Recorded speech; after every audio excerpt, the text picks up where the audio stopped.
Hello, guys. This is Cam, also known as SodaStorm.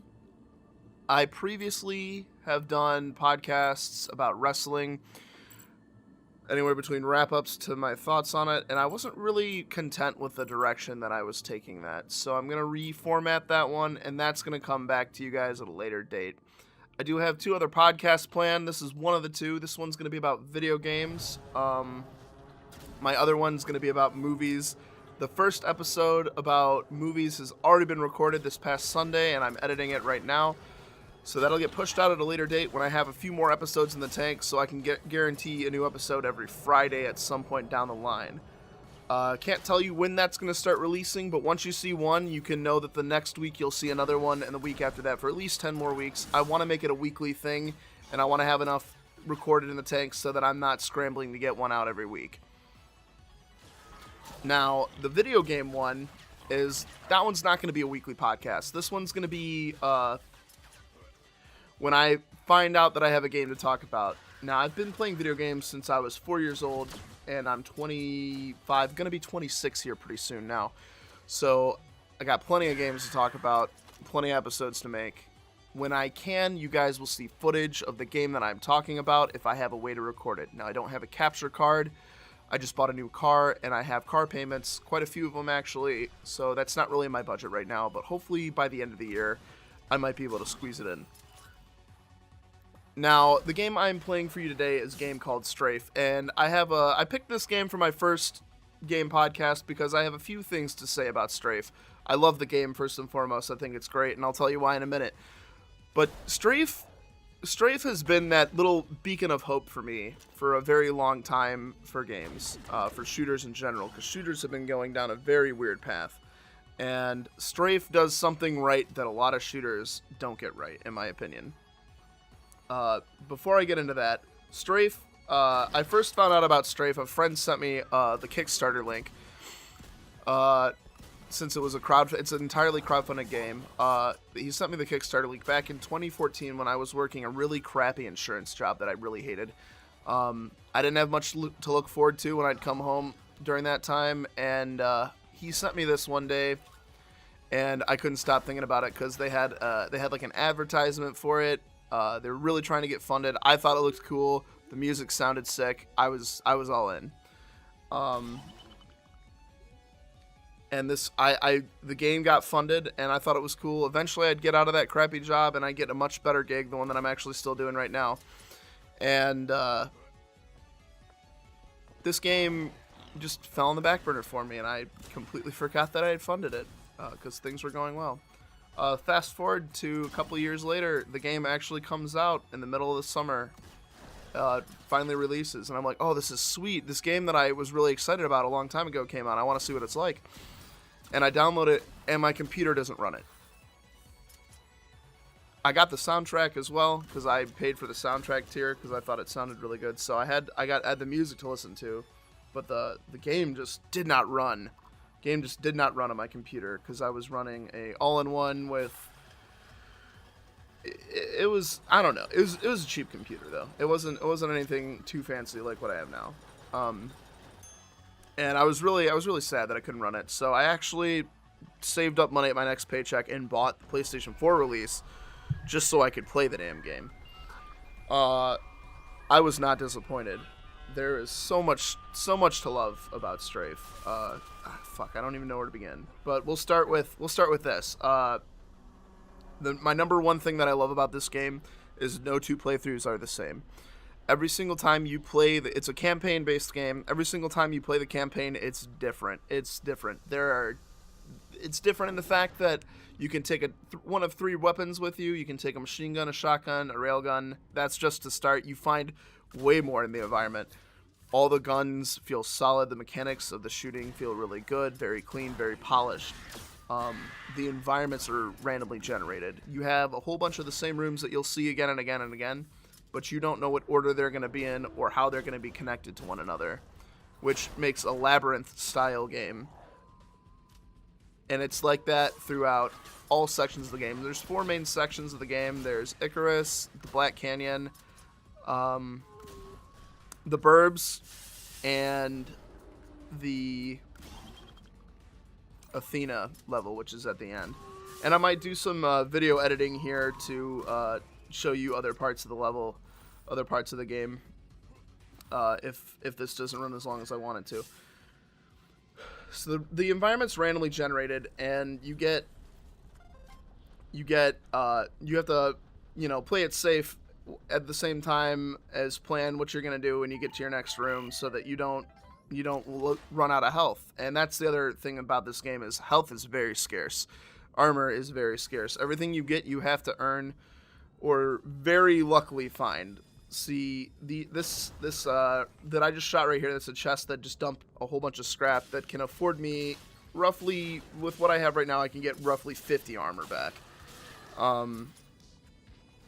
It's a very challenging game. I'm actually playing this on easy, believe it or not, just so I can see more of the game, because I get stuck at Black Canyon almost every single time. Can usually make it past Icarus, no problem, with a shotgun, but the Black Canyon gives me some difficulties because they have some tougher enemies there that I'm not as used to dealing with. In the shooting mechanics of this game, you can upgrade your guns, so your shotgun will not always stay the same basic shotgun that you have at the beginning of the game with 5 or 6 bullets and an alternate fire that consumes most of your tank. You can upgrade the bullets to do more damage, to bounce off the walls, you can upgrade your secondary shot. Instead of it being a splitter, it'll become like a mine or a poison gas cloud launcher. The one thing about the guns that I would kind of like, but I kind of don't like at the same time, is the upgrade stations give you a random upgrade. You don't get to pick which one you get. I like that because it adds a bit of chaos to the game, which fits very well with how the game, it seems very chaotic, it's very frantic, and I think that's what makes the game so good. But at the same time, it's kind of disappointing that it makes it harder to really plan. Like, maybe you have that upgrade that you really rely on, that you really like, and it gets you far, and you just can't find it. You can visit 2 or 3 upgrade stations before you get it, and they're not even in every level. The health packs that you find on the wall, they only recharge 10 health at a time.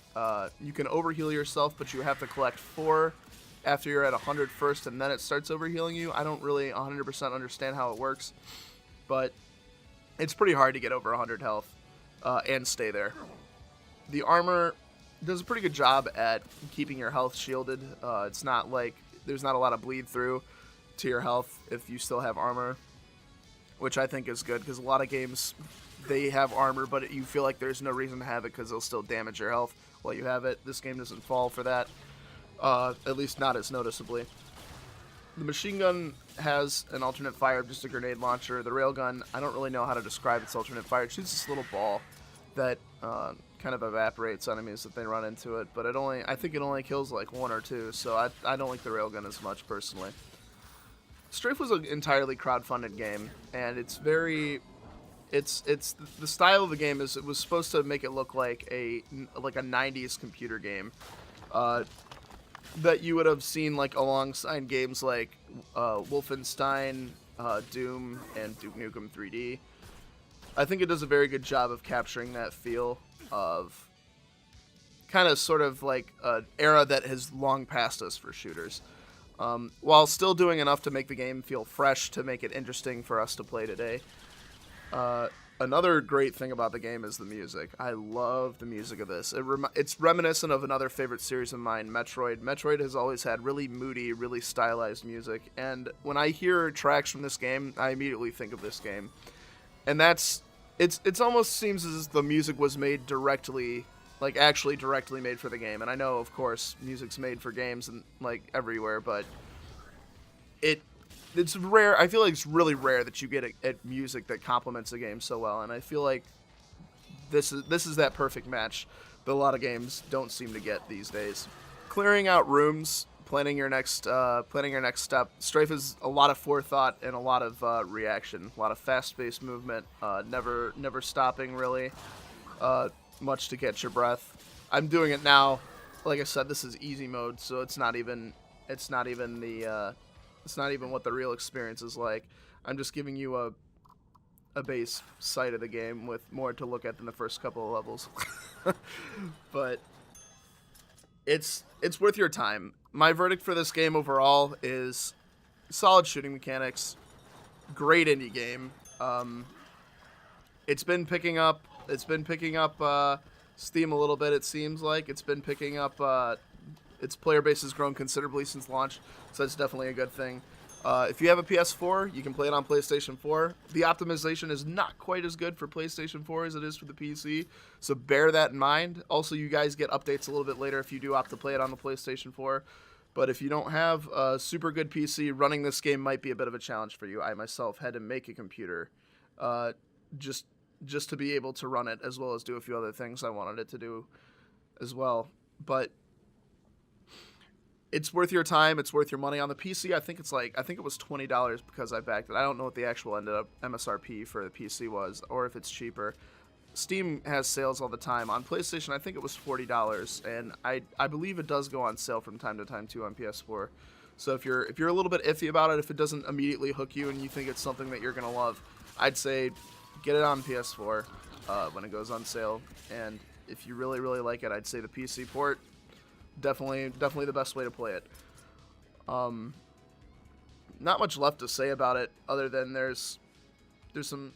The environment's interactable. You can throw barrels, blow up enemies. You can buy teleporter parts or find them in the environment. If you collect 4, you get a chance to get 1 part per run. If you collect 4 and install it in the teleporter between zones, you can start your game in the following zone, so you don't always have to start at Icarus. That's challenging to get those teleporter parts. It took me a long time just to get to Black Canyon to where I can start. All in all, it's worth your time if you like shooters, if you like games where you really have to like kind of claw your way through it. If you don't like something that holds your hand, this is a great game to play because it definitely does not hold your hand. If anything, it insults you as it will cost you life after life after life trying to make progress when you first get used to the game. But it's worth your time. It's a lot of fun.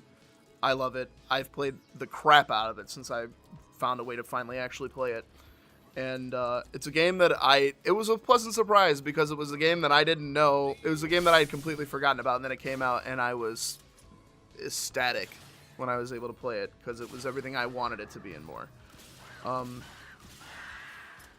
This game definitely has my seal of approval, and yeah, if you guys play it and you want to let me, if you agree with me or disagree with me, let me know in the comments. Tell me what you think. Thanks for listening to my podcast. These video podcasts I'll push out from these video game podcasts I'll push out from time to time, and basically just when I have stuff to talk about. I have a couple more already planned that I want to film, hopefully by the end of the week. I don't know if I'll get them edited and pushed out to you guys by then, but we'll just see how it goes. Thanks for stopping by. This is SodaStorm. Game on.